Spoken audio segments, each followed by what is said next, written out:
Who are these guys? It's my theme music. Every good hero should have some. All right, everyone, this is Tim with Online Big Blue, bringing you the best in New York Giants sports talk and entertainment. It's November 10th. Gray, blue, November sky. The Four Horsemen ride again.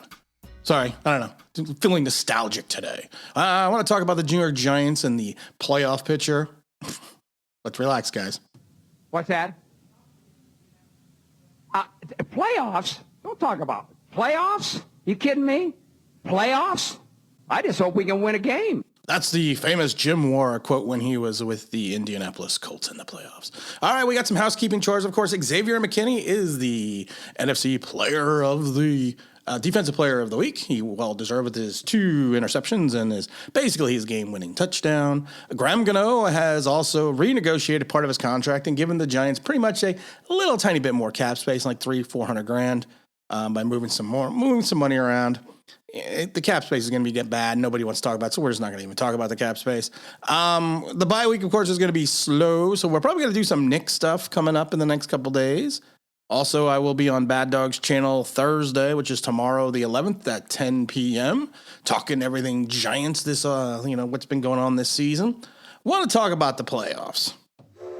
All the boy. That's the Malik Willis Express. Sorry, I hit the wrong button. Want to talk about the playoffs. What's that? I want to talk about the playoffs. Playoffs? Don't talk about it. Playoffs? Why, you Jim? kidding me? Playoffs? I just hope we can win a game. Right now, Giants at 3-6 have a sliver of hope to get into the playoffs, especially with the 17th game schedule. Right now, if you take a look at, they're not going to win the division. More likely, Dallas is going to take the division. If you take a look at the wild card right now, the Falcons are 4-4 and they're ahead of the pack. Right behind them is the Panthers at 4-5. The Vikings at 3-5. Seattle at 3-5, the 49ers at 3-5, the Bears are even at 3-5, and Eagles at 3-6 are all technically ahead of the Giants due to their records and various tiebreakers. Even the Washington football team at 2-6 can pretend they're kind of still in the race. Now the Giants have won 2 of their last 3 games heading into the bye. We got their beating the Raiders, and the last 2 wins. You can say people talk about it's an ugly win, but like I said, a win is a win.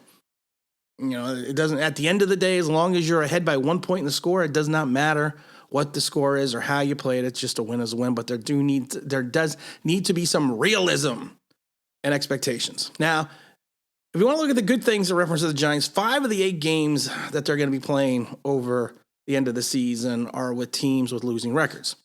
You got the Eagles twice, you got the Dolphins, Bears, and the Washington team.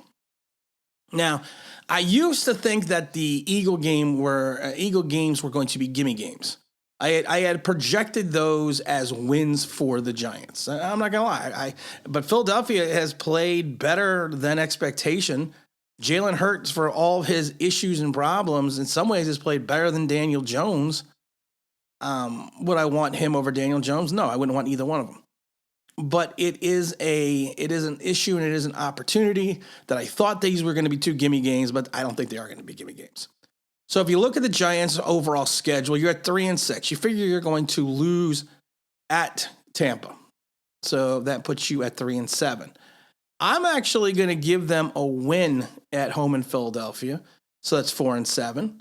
I'm going to give them a tough loss against the Dolphins, because I think the Dolphins have a good defense. They're just not putting things together right now, and that offense is kind of a wreck. But you figure Tua is going to figure it out. Jacoby Brissett's a good quarterback. You got Waddle. So you know what? I'm probably still going to give them. I'm probably still going to give them a loss. So you're going to look at 4-8.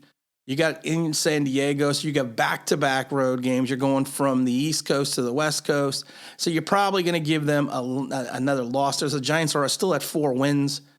The Cowboy game at home, so even if you want to give them that game, that's going to be 5 wins. I said I was going to split the the Eagle games, so you're still at 5 wins. So you hope they can take the Bears the day after New Year's Day. So you potentially could be looking, even though there is in Chicago, you could potentially looking at 7-10. I think if all the chips fall right, you're looking at 7-10. That's not going to be good enough to get into the playoffs again, guys. You can't dig these holes, these massive holes that the Giants and the Giants coaching staff dig and the players dig themselves, then all of a sudden decide to turn on the second half of the season. You can do that if you're going to go like 4-4, or 3-5, or not 3-5, but like if you're going to go like 4-4, or one game under 500. Sure, you can then look at this schedule and go, the Giants have an opportunity. But it's just the fact that they are going to be playing Tom Brady. So like I said, that to me is a loss. You split the Eagle game at home. Like I said, I'm going to give them the Eagle win at home. So that's going to put you at 4 wins. And like I said, I still think they're going to lose to the Dolphins. So it's going to be 4 wins. I think they'll lose to the Chargers. Still going to 4 wins. You give them the Dallas win at home. There you go. That's 5 wins. You give them the loss in Philadelphia. That's still 5 wins. And like I said, then you have 2 games. Then you have your last 2 games that if you sweep, you're going to be 7-10. So it's nice to have unrealistic expectations. We just don't do that here. You know what? I will be more excited. And I will say this, and I've said this a million times. I will be more excited about the Giants if and only if they get to 500. You get to 6-6, and then there's something to talk about. But until you get to 6-6, you have to prove that you can at least get to 6-6 over these next 3 games. You have to.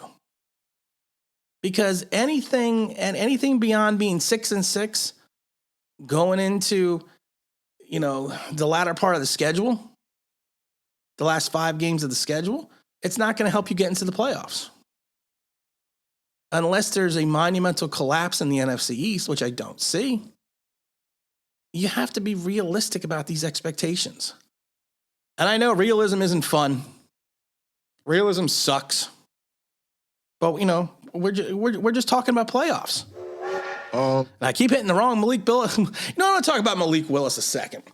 Everyone, like I said, it's the pendulum factor again.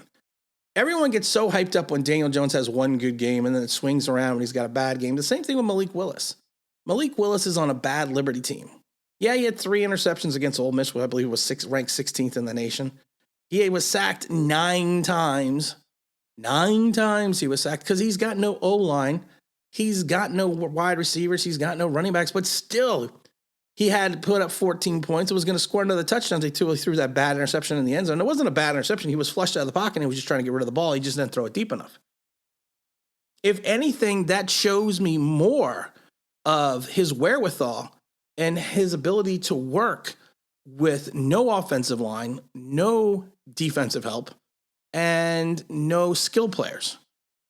Imagine if you put him on a team that has someone like Kenny G, Sterling Shepard, Evan Ingram, Darius Slayton, healthy Saquon Barkley. Imagine what he could do then, even with the patchwork offensive line that the Giants have. Because the Giants' offensive line is better than Liberty's. Barely, but it's better than Liberty's. So let's just try to keep a realistic expectations because, it's fun to dream, but let's be realistic. You get to 6-6, then there's something to talk about.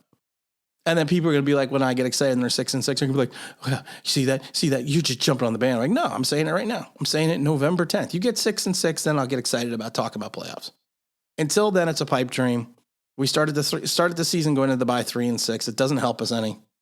We just need to set realistic expectations for this team. We need to see improvement on our young players. We have to start building towards 2022 because there's going to be a very interesting 2022 season, especially with the money that we don't have. And again, this is Tim with Online Big Blue, bringing you the best in New York Giants sports talk and entertainment. And as always, if you could if you subscribe, ring that bell, that'd be awesome.